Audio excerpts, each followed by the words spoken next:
All right. Hello, everyone. Good morning. Dan Harris, the President and CEO of NuPath, coming to you today live for this next virtual family and staff and community forum. I was,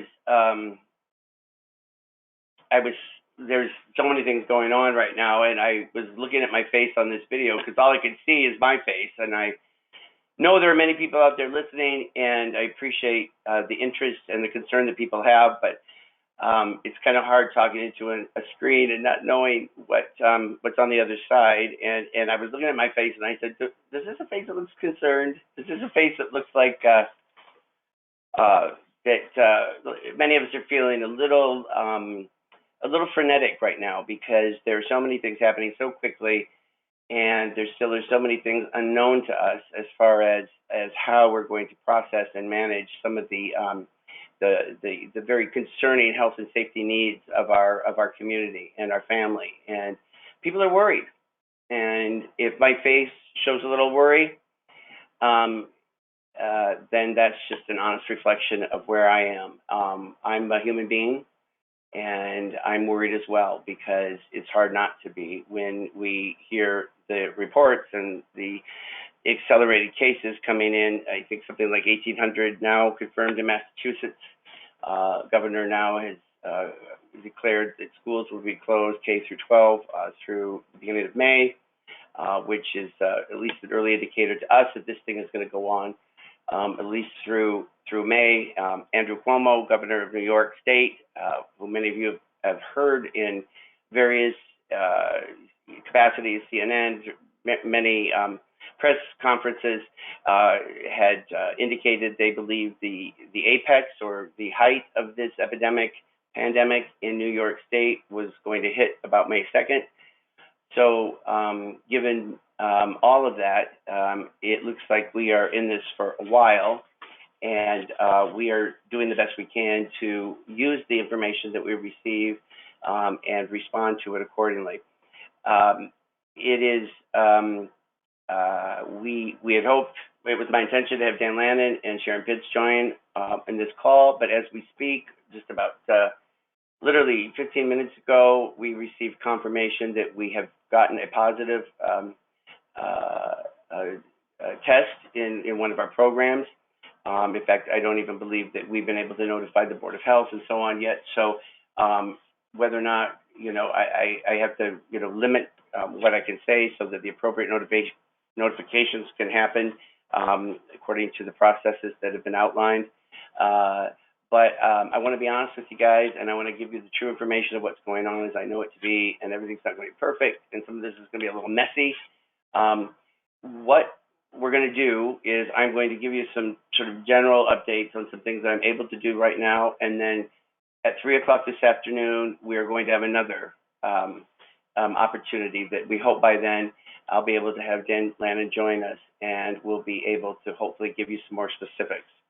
I have I put together a list of talking points for myself, but most of these are left over from the last time because as I was updating, I kept getting distracted, and so these are basically useless to me. And I'm going to try to talk to you just generally, kind of where we are. But before I start that, I want to tell you just a quick story. My mother, who is 86 years old and is in a Benchmark Senior Living here in Woburn, she's been quarantined. I haven't seen her now for going on almost 2 weeks. And it's tough because I'm used to seeing her every day, and I know she's struggling, and she's not getting the kind of care that she's used to getting with me going in there. Yesterday she called me, and she said, "You need to make an appointment for me to go get to see my dentist." Now, I know that all the dentist offices are closed, and nobody's seeing patients for any reason. And I said, "Why?" Well, she was flossing, and I guess a crown came off right here in the front of her mouth, and she's just mortified. And I had to tell her, "Mom, you know what? You're you're not getting that fixed.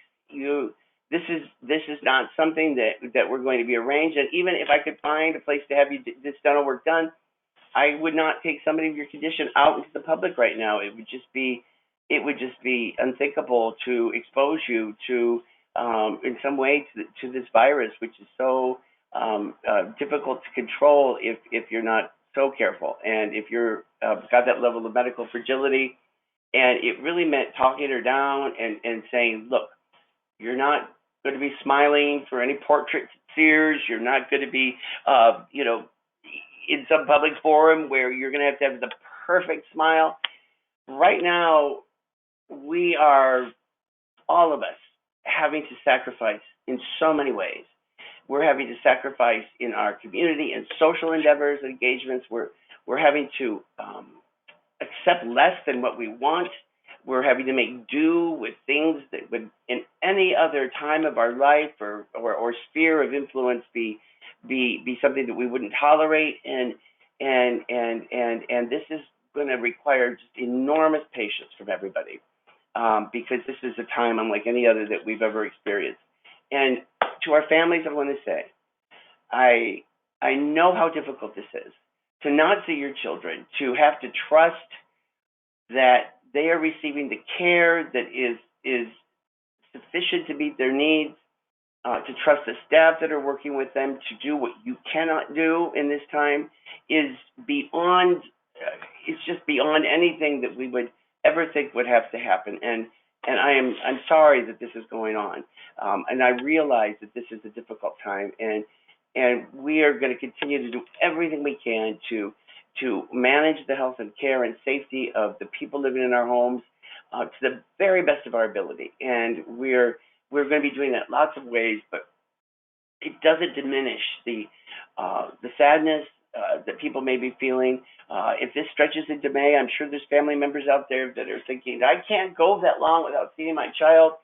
And we're going to do whatever we can to harness every technology that we're able to do, and to create opportunities for you to know that your children are safe, that they're being well cared for, that they're being nourished, and that they're getting the medical treatment that they need during this time, that you cannot be there. On some fundamental level, we have to accept the fact that where people are right now, in some cases, just as I have to accept the fact that my mother is in a place where she is being, as much as possible, kept free or kept removed from the transmission of this virus, and that has got to be the number one concern right now. And where people are right now is probably far safer than transporting them around and having them possibly exposed in some different format. So, to our families, I say to you, we thank you for your patience, and we just urge you to keep the faith, and we'll do whatever we can to try to alleviate some of the sadness and the despair and the loneliness and the feelings of isolation that you may be experiencing right now, because it is hard. It's affecting everybody.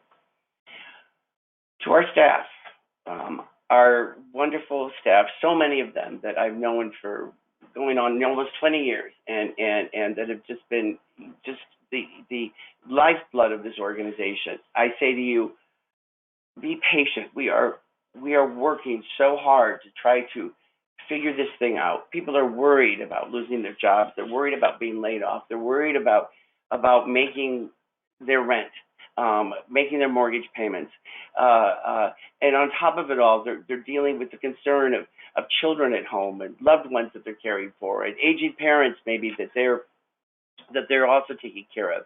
I get it, and I know this is demanding the most extraordinary resolve from everybody to just take a deep breath and to take this a day at a time, because there's nobody that knows. Nobody can predict the future and how this is going to go, and yet I remain hopeful. I remain hopeful that we're going to figure this out together. Now, I'm going to tell you what I can, and forgive me if I repeat myself or I'm not quite organized, because I already explained to you about my lack of agenda. We're going to reconvene this afternoon. I think I said 3. Yeah, 3. An alert will go out, and I hope to have a few more details to flesh this out. But right now, we are trying to sort through the various stimulus packages that have been made available to states and to businesses. And I've got a team of people right now trying to sort through the details. of what some of these things are going to mean, because at over $1 trillion, this last stimulus package is just waiting for a final vote at the House to go through. And we've heard constant reassurances that this is going to be made very immediately to people. Contained within that are ways for small businesses, and we will count as a small business. We have right around 500 employees, so hopefully many of these things will be things that we can access. We are looking at how some of the stimulus will impact us in a specific way. People are worried that that they are using their vacation and sick time, and I don't know any other way to say this, but that is just the reality right now. We are doing that because we have no other way at this moment to think about paying for the large numbers of you that are at home. Either that's because you have a child that's no longer in school, not of your choosing, not of your design.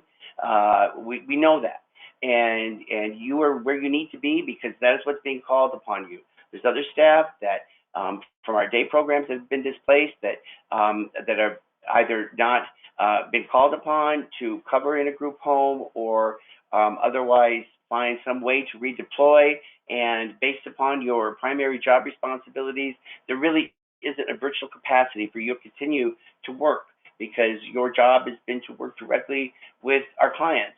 And so we're going to continue to pay you for the short term through vacation and sick time. And we've even gone so far as to say that even when that's exhausted, we're going to continue to try to pay you. We're going to continue to pay you, and we'll track, the number of hours that you were short for vacation and sick time, hoping that as some of these details become more clear in the implementation for states across the nation, that we're going to be able to replenish time that you've used, restore that if that's made available to us. All kinds of things, if you follow the news, are being said. There's 2 weeks of sick time for people that are home, 12 weeks for people that have kids out of school. It's confusing, and since it's come out in apportioned out in several stages as this thing is gotten worse and worse, we're trying to make sense of it. And believe me, a lot of that stuff is happening well above my pay grade and outside of our immediate control. Now, I am on the ADT Board of Directors, and for those of you who do not know, ADDP is one of our primary trade associations. Ellen Taliadas is our president and CEO. Ellen is working day and night. She's got, the commissioner and Mary Lou Sutter is practically on speed dial. And I'm telling you that I know that she is coordinating our efforts as an industry to make a statement to the governor and to the people that are deciding, making financial decisions about where the money's going to go. And we are making the case. We are collating some of the data that we've gotten from a survey that went out on Monday. We asked for turnaround by Tuesday at noon at the number of agencies in Massachusetts and the number of staff that are going to be affected if we are not if we do not receive some support and some financial assistance. But problem is that given all of the crisis that's going on right now, our government is trying to use the resources that it has to ensure that the people that need ventilators have them, the people that need all of the extra supportive protective gear and the masks and the gowns and the gloves and everything you've been hearing about on the news, that those things are prioritized, and that the hospital capacities of our state are going to be able to manage the accelerating number of people that need that kind of critical care. So we're saying make sure we don't have to lay anybody off, and they're saying make sure that nobody dies. And so there's many squeaky wheels right now. Terrible metaphor. I'm sorry. I should stop using metaphors because I just don't get it right. But there's many points of grave concern that our governor is having to consider, and that Mary Lou Sutters, who is heading up the command center for Massachusetts, is trying to coordinate, and so that is requiring patience. Some people will say, well, we have money in our contracts, we should be allowed to bill that, but all of this is connected because the money really isn't in our contract. That money comes from the taxes that our government collects on a daily, weekly, monthly basis. And if people are no longer spending money, if there are so many businesses that are shut down, there are fewer taxes that are coming in. And so the revenue that the government may have projected being made available to organizations like NuPath to pay for the services and to pay our staff and to provide the care for our community, that money during a time when the economy was booming seemed to be a certainty. And now the money that may have been there at some point is no longer coming in, and especially not at the rate that it had been when some of our contracts were set up. So this is something that we're having to be patient. There is a high-level group of people that are going to be meeting to discuss the financial implications for organizations like NuPath tomorrow, and we're hoping every day that further guidance and clarity will come out to agencies, and that we'll be able to give more direct information about how people are going to be affected. Now, yesterday I sent out a video, and that video went to 2,200 people, give or take. That's a good number of people. Now I know that a lot of those email addresses, maybe they're ones that people that we got that are no longer connected, or maybe they don't use their email regularly. But this is going to require action from all of us, because to think that there's going to be somebody like me that's going to take care of everybody and take care of you and figure this out for everybody is wrong. I'm telling you right now, it's not going to happen. I'm going to do my part, and I am. See these dark circles? Yeah, I'm just not sleeping much these days. That's okay, but I need your help, and when I tell you I need your help, that means I need your help. Now, since we sent that video out yesterday, out of the 2,200 names on that list that went out, only 300 people even bothered to click on the video. So in normal circumstances, I think that's at about maybe 31%. That's pretty good. I know, it kind of hurts my feelings that more people don't want to see my video when I send it out. But if 300 out of all those 2,200 people clicked on it, of that 300 people that watched my video, 82 people bothered to click on the talking points that I recommended that they look at. 82. That's like a 3.7%. 3.7% of you cared enough to look at those talking points, and of the 2,200 people that could have taken action, or even the 300 people that clicked on it, only 57 people took the additional step of clicking the link to take them to their state rep or their state senator, and that's like 2.5%. So what am I saying? I'm saying when I tell you I need your help,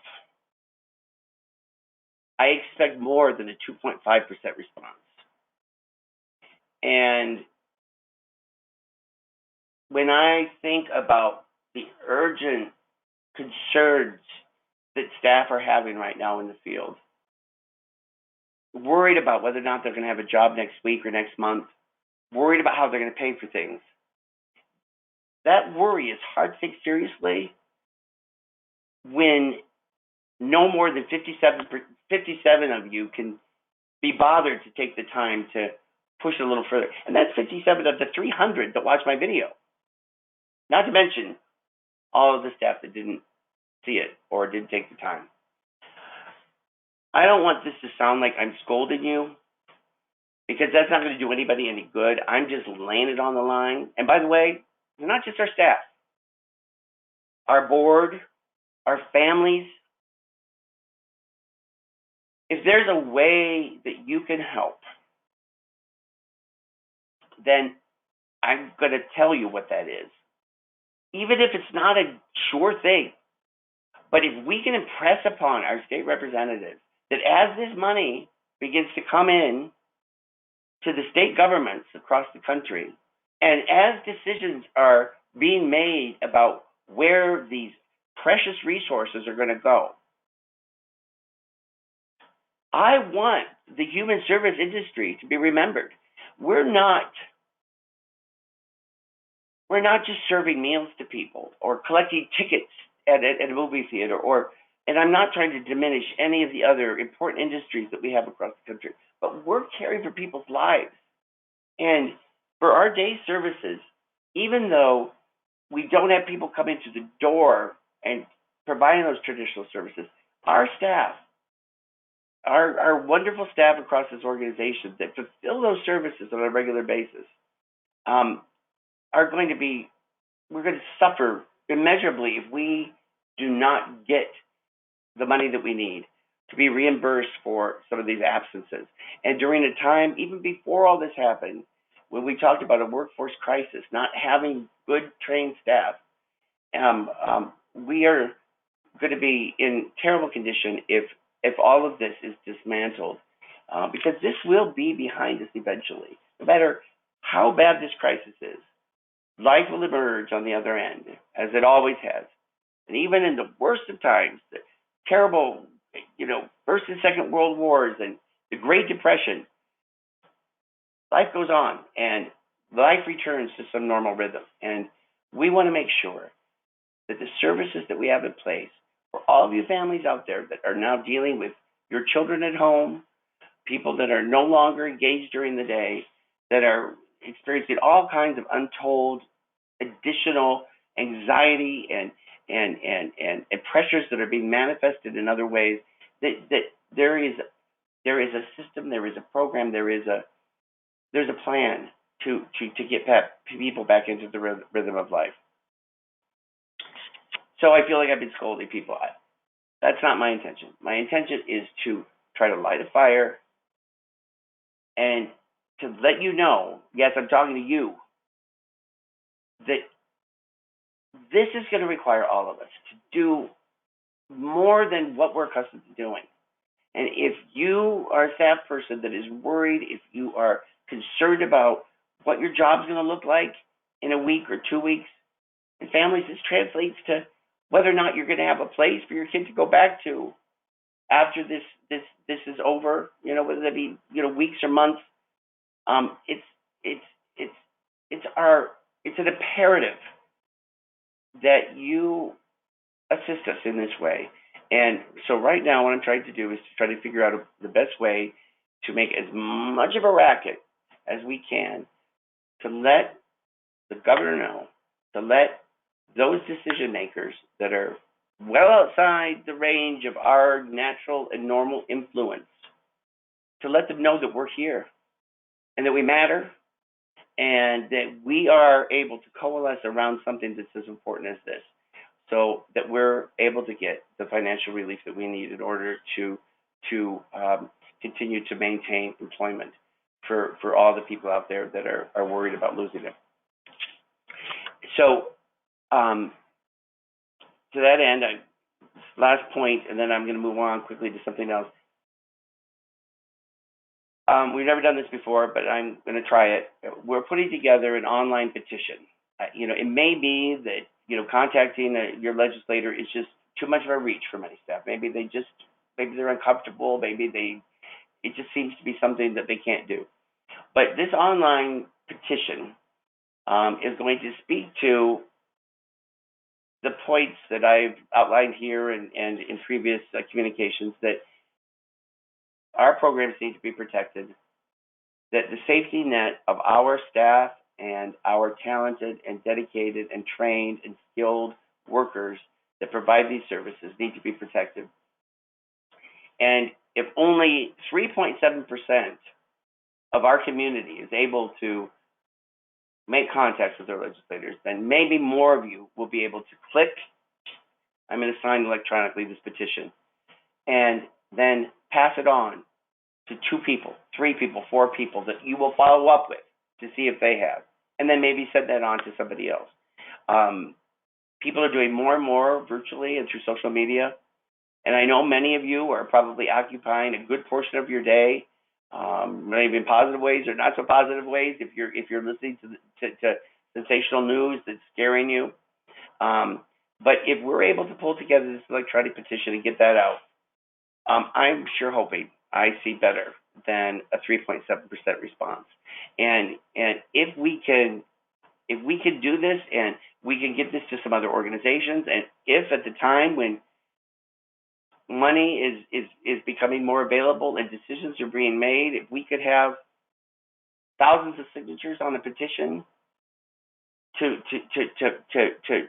impress upon those decision makers that we need to be listened to, that we're a constituency that will not be ignored, then it may have some impact in swaying some of those decisions one way or another. So stay tuned for that. I'm hoping to have more details by the end of the day or tomorrow. Okay.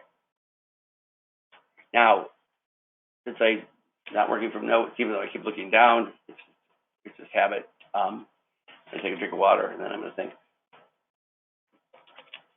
So we have positive case. We are now trying to finalize our plans for how we're going to care for people that become ill with the virus, that are in our care, in our homes, and how we're going to protect the people that are not positive in those homes. We are exploring a couple of options. I thought we had something that I was going to be able to talk about today, but about a minute before we went live, I was told that I needed to hold off on that. So I'm going to talk about things in general terms. What we're looking to do is possibly to create a safe way for us to care for people that are going to be convalescing. Most people are not going to die from this, guys. Okay, so this is not like, you get the virus, and then you're dead. If most people are healthy, and most people, the general population, in fact, some people are, go through the virus, they don't even know they have it, which is why the spread has been so malicious. We're working on preparing a financial incentive package to attract and to bring about a group of staff that could be considered sort of a highly trained core of people that are willing to be in direct service and directly care for people that have tested positive for this. And these are people that will then have to quarantine themselves afterwards and to remain out of work and so forth. And so I'm going to just spend a couple minutes to give you some general thoughts on that, and then maybe we'll pick it up a little bit more this afternoon. But if you're a staff person that works for NuPath, that is, especially if you're a staff person that's 30 years old or younger, you're probably less likely to get this.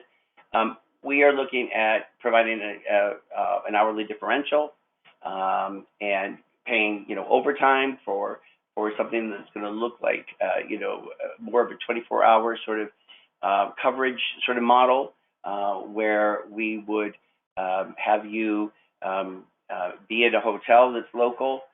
When you're off shift, maybe it's going to be 12 hours on, 12 hours off. It's sort of what we're thinking. And for a week's period of time,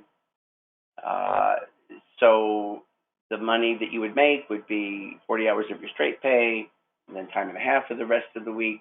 And then there'd be a differential that we would probably be paying to staff on a weekly or biweekly sort of as a bonus structure.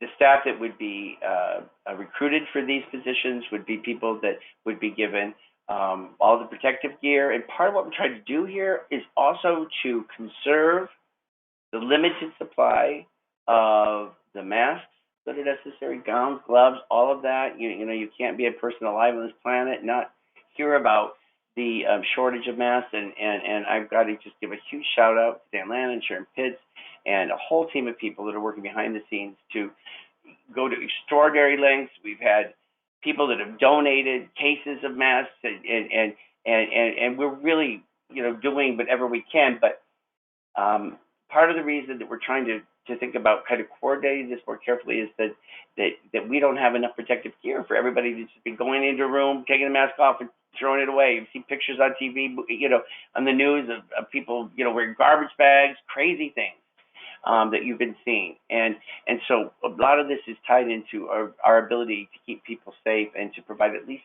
the basic measure of protection from becoming infected with this, because we don't want anybody to be sick. And if we're asking for our staff to care for people that are ill or been diagnosed as positive, then it is incumbent upon us to do whatever we can to make sure that they are given adequate protection when they're having direct contact with that person. So, I don't know, consider this a little bit of a teaser for our staff, because I do want to get the details out to you so that you will have some time to think about it and to maybe talk to loved ones at home, considering what your circumstances are. But the thinking is now that if we have a kind of a concise group of these more highly trained or more highly equipped staff that are kind of more sort of quarantined during the time of convalescence for people that have tested positive for this, that then we'll go and have a 2 weeks of self-quarantine afterwards that I think that we're saying we'll pay for, that you would not have to use your sick or vacation for. There may be staff out there that see this as being an option, a benefit during this uncertain time to make sure that you're going to continue to get paid and that you're taking some action, financially. And I know there's others that this is just not going to be an option for. And I understand that, and we're trying to take care of everybody, guys. Really, we are. And that I know people are upset, and I know people, are just mostly anxious because you want to know, am I going to be laid off in a week?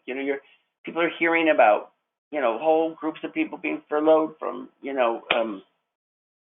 well-known organizations, and so it's only natural that you're wondering, is this going to hit us next? And I'm not going to lie, we've got to start thinking about what's going to happen if I don't have money. Then we can't pay people. I mean, it's as simple as that. It's not that anybody wants to, is benefiting in some malicious way from this. It's just simply, it's just the basic laws of what, finance or commerce, or we have to begin to think about what our strategy is going to be. But believe me, I am far from ready to throw in the towel for that. And I still feel like I've got a few tricks up my sleeve that I'm going to be trying to employ. And as I said, guys, we've got an amazing team. I couldn't begin to thank all of the people that are just working in rigorous conditions and with very little sleep, and with trying to kind of coordinate everything that's needed to help to get us through this tough time, a time that we'll never forget. But I still believe we're going to get through this hole and get to the other side of this in a way that we're going to be able to really discover a new dimension of what we're capable of doing. Oh, this is so gloomy, and I don't want it to, because there's nothing that we're facing that's going to be made any better by worry. I need to tell that to myself. Nothing. There's going to be nothing enhanced by letting fear control us or control our decision making. None of us will be our best selves if we fall into this cycle of feeling that there's nothing matters and it's nothing's gonna nothing we do is gonna make a difference. And so if you're having those feelings, I understand them. I get it, but I'm just going to try to encourage you and urge you to kind of try to set that aside. We're going to take this a day at a time. I'm going to try to communicate as much as I can with you guys. I never know. I don't always know if what I'm doing is helpful to people, but I want to thank those of you who, Leslie Linscott, one of our beloved staff from the Martin Center, emailed me and she said that she'd missed one of these community forums last week and that she had watched it afterwards and how much she appreciates. Thank Leslie, thank you. Kathy Downing texted me yesterday afternoon and said, "Where's our video? I need to see a video." I'm a human being, and I am, I only want to do what works for people, and I guess I appreciate knowing that some of this is helpful. I can't, snap my fingers. Like, I can't really snap my fingers that great anyway. Never could. But I can't snap my fingers and just make all this go away, or sign something, or do something that is going to make this all better. I can't do that.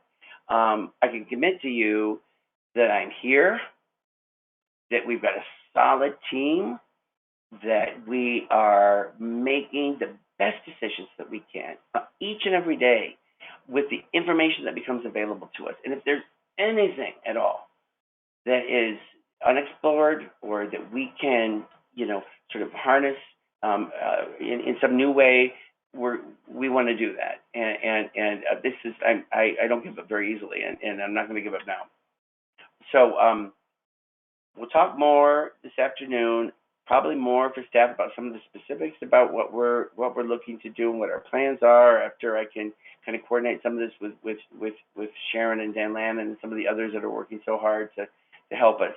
And last thing, and then I'm going to see if there's any questions, and then probably sign off, because I don't even like to hear myself talk for this long. Never mind what everybody else must be thinking. But tomorrow at 2:00, we gotta have some fun. We gotta keep things, in balance here. We are gonna have our first ever virtual meeting at the town square or something. I gotta figure out the names for all this stuff, because we're having so many of these virtual experiences. I'm not sure exactly how this is gonna work out, but we want people to kind of join us if you're at home, and we can make this a happy hour. Have an adult beverage while you're watching, and we're going to try to recreate kind of the water cooler experience. And I've got 5 staff that are well known to many of us, and from different parts of this organization. They've agreed to come online with me. Not in the same room. We'll do this virtually because we're trying to protect social distancing, and just to hear from some of our friends and coworkers in different areas of this organization that are experiencing some different things. I had Joanne Cavallero is a person who does some work with us, consulting work. She's well known to many of our staff at our board. She was telling me about how her favorite niece, is soon to deliver her first baby. And I think she's out of state, because she said that she just recently found out that her husband's not going to be able to be in the delivery room with her or come to the hospital. And her mother, who was planning on taking a month off to fly down and to spend the time with her as she has her first grandchild, that trip is off. And it made me realize that this COVID-19 is impacting us in so many ways, and it's affecting so many rhythms of normal life. Like, who would ever stand in the way of a new grandma from coming to her daughter and spending that time? Like, what could be so profound an obstacle? Well, something that's so small you can't even see it, like COVID-19. And these are having real impact on us culturally, socially, emotionally, spiritually, mentally. And I've always just believed that if you could talk about something, find a place and a space to share that, to know that you're not alone. What you're going through is not just you, it's the world. And we want to create a space where people could feel that they're part of something bigger than themselves, especially at this time when people are trapped in their homes, when people are feeling the most helpless they've ever felt, and when people are beyond worry with what the future is going to hold for them. So, if you've got something funny to share, if you've got a funny meme that is apolitical and not crude, too crude, we're going to find a way for you to share that in the space tomorrow. And we're going to try this. May not be perfect, but I want to just I want to deploy and access and use any way that we can. I want it never to be said that we haven't tried, that we haven't pushed ourselves, that we haven't taken chances and risks to support and to comfort and to protect our community of people, because people are afraid, and we want to make sure that we're doing everything we possibly can. That's my feeling. So check in later if you can, and all of this stuff will be available. Afterwards if you miss it, if it's helpful to people. And I'm going to now, since I'm sitting in this office by myself, and for all I know, I haven't even, nobody's even watching or something. When you're talking to somebody on the phone and suddenly the person's no longer there and you've been talking for 20 minutes and didn't realize it. So I think Greg's remote. I was looking to see if I had any questions here, and I don't see anything specific. Just the one question. I sent it to you. It's not popping up on your screen. I followed the link on your last video to find my representatives and contacted them. Are there any other folks in government that we should contact? That's a good question. I think right now keeping it local is the most important thing, because, as I said, the big heavy lifting's been done on this. I mean, $1 trillion stimulus package is 2 months ago, if you would have said that, I would have just laughed. I wouldn't have believed that there was something that would capture the focus of our federal elected officials to agree on something of this size. Never mind, have the president sign it and then implement it in short order. This is huge, and so the heavy lifting, it feels like, has been done on the federal level. Now, as this money begins to come into states and local government, and decisions are made on how to apportion that, this is what we want to just be clamoring and making ourselves heard. So if you are one of the 95.3% or 96.3% of staff that didn't bother to even look at the talking points, do it today, maybe, if it's not too much trouble. And if you see a petition coming out that just requires a simple check at the box, our families, our board members, anybody, your mailman, if anybody you can find that would be willing to sign on to this and pass it on. I'm going to be working with other local and regional CEOs to see if I can get them to get on board with this. It would be great to have this to say, look, this is our community. And part of what matters here is that, unlike many other groups of citizens of this world or of our country, our people can't advocate for themselves.